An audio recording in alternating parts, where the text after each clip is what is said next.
This is Becky Leggero. I am here with Brock Pierce. Finally, we are reunited. He is our star of the show. He is an ambassador of blockchain for Puerto Rico, an ambassador of blockchain and evangelist in general, really, Brock. So Brock, here we are at Malta. This is the AI and Blockchain Summit. Everyone here is super, super excited, but as you know, you've been in the blockchain crypto world for ages. In that world, there's a lot of, my chain's better than yours, I'm delisting you from my exchange, this type of thing. What are your thoughts on that kind of mentality, and how does it really impact the industry as a whole and its growth?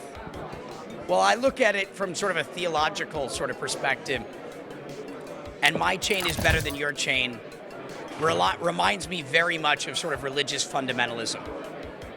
That's like saying my religion's better than your religion.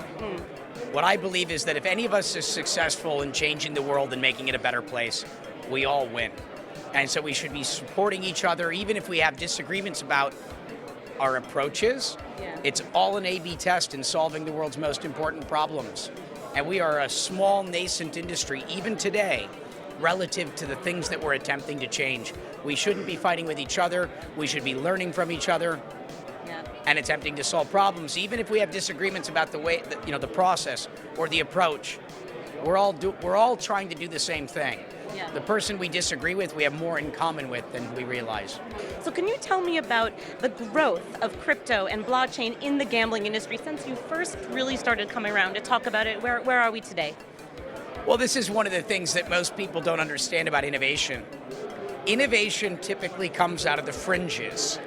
It's out of the people that are buying and selling digital gold, the affiliate networks, the internet gambling companies, the porn industry. Most technological innovation comes out of the fringes because the fringe industries are always having to innovate. They're the ones pushing the boundaries, pushing the limits of what's possible because of the challenges they face. And that's why I became friends with all these types of people, because I was solving the problem of buying and selling virtual gold in video games, and the game industry didn't like it, and so having to learn how to push the boundaries of what payment systems can do.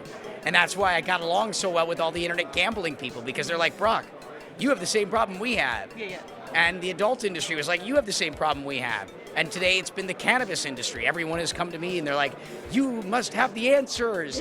We have a problem with banking and payments. You're the guy. And I'm like, so that's something we've always all had in common. Yeah. Pushing the boundaries of what's possible. And those that live in the fringes, those that live in these sort of extreme environments are the ones that typically innovate. And so, this is where you'll find the innovators.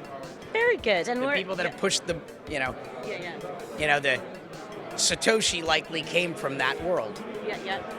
Well, on that subject, Brock, Craig Wright has just been granted the copyright to the Satoshi white paper and to the code of Bitcoin. How do you think that this impacts the industry, if at all? Well, I think it adds more fuel to the fire, more drama. Yeah. More love it, more hate it, depending upon, your perspective.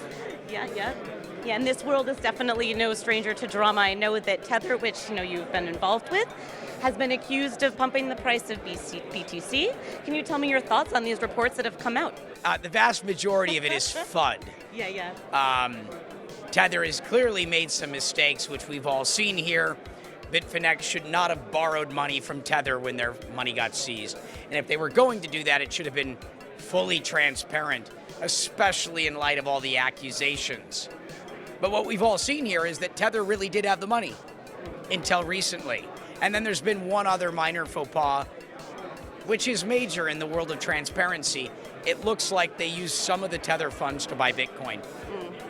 But what we have seen, and it's now verifiable, beyond proven, is that Tether was 99% legit, with the exception of these two little issues, which was probably caused by all the FUD.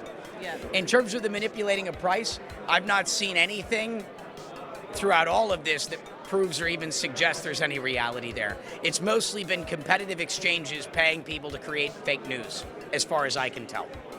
Though Tether is clearly guilty of two major issues. Cool. Thank you for your thoughts on that.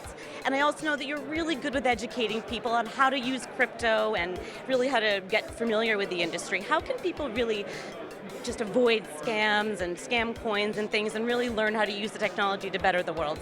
Well, first of all, don't chase the get-rich-quick scheme. Don't become a victim of what's called FOMO, or fear of missing out. And don't do anything anyone else tells you to do. Make every decision for yourself. As long as you take the time to be informed, to educate yourself, and to make decisions for yourself as a sovereign being, you're never going to get ripped off. You get ripped off when someone's like, oh, here's the new thing. It's going to 10x. You're going to make a bunch of money. Trust me. That's how you lose your money. If someone says, go do this, and you say, what's it called? Where can I learn more? Ask some questions, do some research. As long as you operate and make decisions for yourself, not because someone else has told you to, not because someone else has sold you into it, not because you feel like, oh my God, if I don't do this, I'm going to miss the next gold rush. Think. Use your head. You'll avoid almost every scam by doing just that. Make decisions for yourself. A fool and their money is soon parted. Don't be the fool. The fool is the one that does what others says to do. Brilliant, Brock. Thank you so much. It's so nice to be reunited and have an amazing time here in Malta. It's great to see you. You too.